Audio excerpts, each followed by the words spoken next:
ప్రస్తుత డిజిటల్ యుగంలో వివాహ నిశ్చితార్థాలు కూడా ఆన్లైన్లో జరుగుతున్నాయి. కర్నూలుకు చెందిన గోవిందస్వామి శివశ్యామల దంపతుల తమ కుమార్తె నిశ్చితార్థాన్ని ఆన్లైన్లో నిర్వహించడం చర్చనీయాంశమైంది.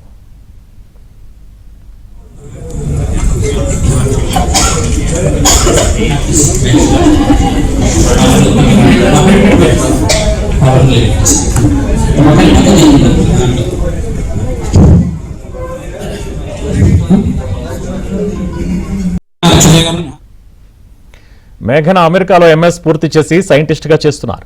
తిరుపతికి చెందిన కుమార్ బాబు శ్రీదేవి దంపతుల కుమారుడు ప్రేమ్ కుమార్ అక్కడే సాఫ్ట్వేర్ ఇంజనీర్ గా పనిచేస్తున్నారు. వీరిద్దరూ ఒకరినొకరు ఇష్టపడి పెళ్లి చేసుకోవాలని నిర్ణయించుకున్నారు. ఈ విషయాన్ని పెద్దలకు చెప్పడంతో వారు కూడా అంగీకరించారు. ఈ క్రమంలో వారికి అంగరంగ వైభవంగా పెళ్లి చేయాలని కుటుంబ సభ్యులు నిర్ణయం తీసుకోగా వీసా సమస్యల వల్ల ప్రేమ జంట భారత్కు రాలేకపోయింది. ఈ నేపథ్యంలో అమ్మాయి తల్లిదండ్రులు నగరంలోని హోటల్లో భారీ తెరలు ఏర్పాటు చేసి ఆన్లైన్లో నిశ్చితార్థం జరిపించారు. పురోహితుడు ఇక్కడి నుంచి మంత్రాలు చదవగా విస్కాన్సిన్లో కొత్త జంట ఉంగరాలు మార్చుకున్నారు. వీరి వివాహం న్యూయార్క్లో ఆగస్టు 30న జరగనుంది.